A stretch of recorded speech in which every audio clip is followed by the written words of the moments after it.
Hello, I am Lamarck Stillings, and I'm here with City Councilman Alex Burton, who is running for state representative in District 77 in Indiana. So, first, I'm going to ask you to introduce yourself. Absolutely. Hello, everyone. My name is Alex Burton, candidate for State Rep District 77 in Indiana. Born and raised in Evansville.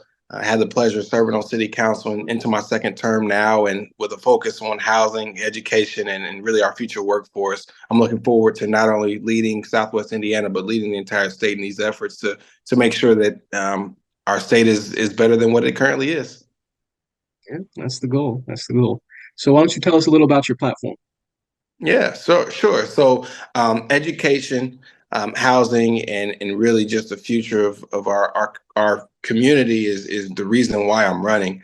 You look around in our community, housing is incredibly important, and it is my belief that every resident deserves safe, quality, and affordable housing. And so that is my basis. That is why I'm doing what I'm doing, and in pursuit of the state house, to really be a true advocate. At the same time, education, specifically as it relates to Black males, is incredibly important. And for me, I want to make it sure that by the third grade, I want to make sure that every student is able to read. In doing so, we know that by third grade is the time and frame in which those in positions of authority look to build jails and forecast out. But my angle is going to be to combat that and find solutions well before they enter the justice system. Hopefully, not at all. And so, as I go down these paths, and there's so many things that are just all inclusive, right? There are all these things that align, and with that, and making sure that those who are coming out of high school have a clear pathway, whether it is going directly into the workforce or through college, making sure that there is an outcome that best fits every individual student. Thank you so much, City Councilman. So, how has your prior political experience informed your platform today? Yeah, I would say my experience at the state, local, and federal levels, whether it's been as an intern in DC on Capitol Hill, or um, serving as the president of City Council here in Evansville, all of those issues come down to being willing to solve problems and think outside the box.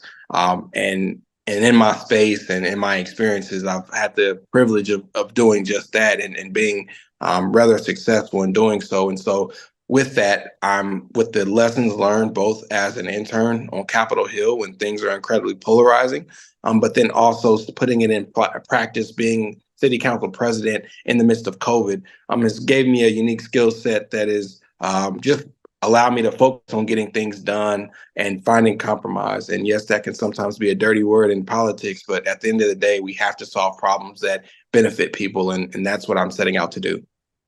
Gotcha. So, what do you think some of the biggest challenges facing District 77 are? Yeah, I would say our utility bills. Though we're the district, the average median income is just over $45,000. Our utility bills is in the top 15 highest in the country, Mm. and so many people are working to then have majority of their check go to housing and utility bills. Is a little unsettling, and not a little unsettling, it is unsettling. So there are some things that have to change, and that is why I want to be the advocate, not for any special interest, but to do things that make sense for those who I'm seeking to represent, not only in the fourth ward in which I currently represent, but then across the entire district of Indiana District 77. And so, in having to tackle those challenges, what skills do you think you possess to, kind of face those head on? Yeah, I'm a problem solver. I like to find solutions to any and every problem that I can, even if that means thinking outside of the box, or taking a non-traditional approach to solving the problem.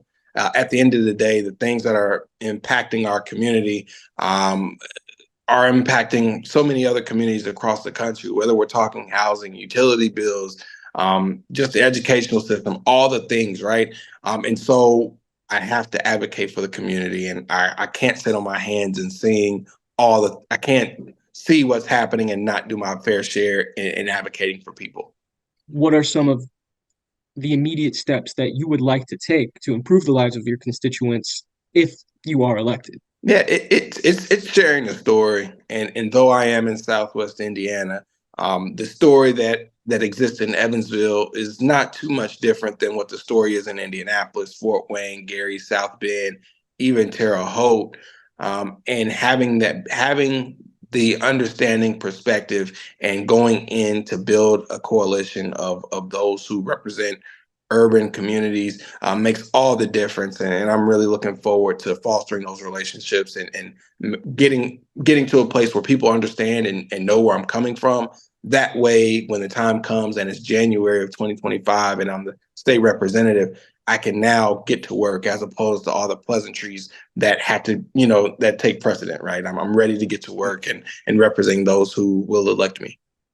It's good to hear that we have someone who's wanting to get to work in this country, you know? So Yes. what are some features of KPAC's mission that you find that you align with, you know? First and foremost, I must say that I am a proud member of Kappa Alpha Psi.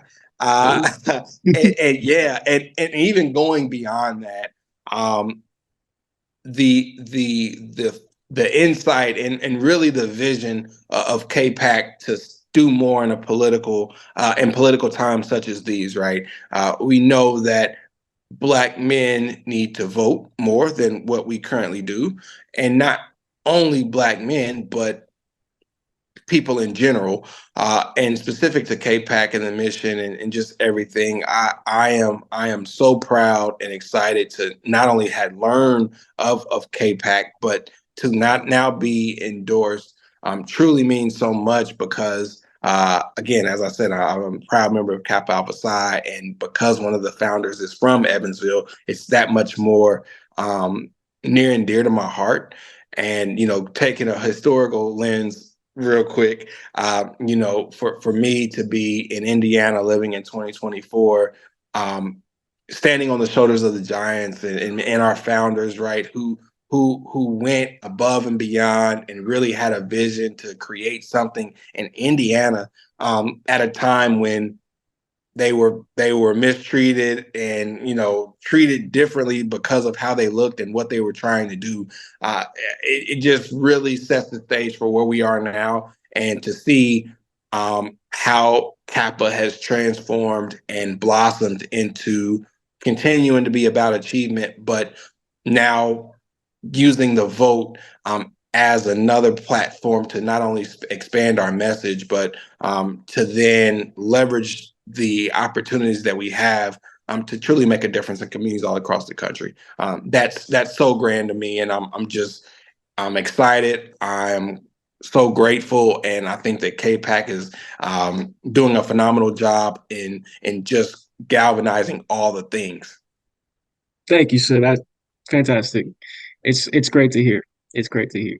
Um, so thank you for doing this with me. We look forward to seeing you succeed in your campaign, and we wish you the best. We're right Thank you behind you. so much. Yeah, thank you so much for having me. And if there's anything ever I can do, please don't hesitate to let me know.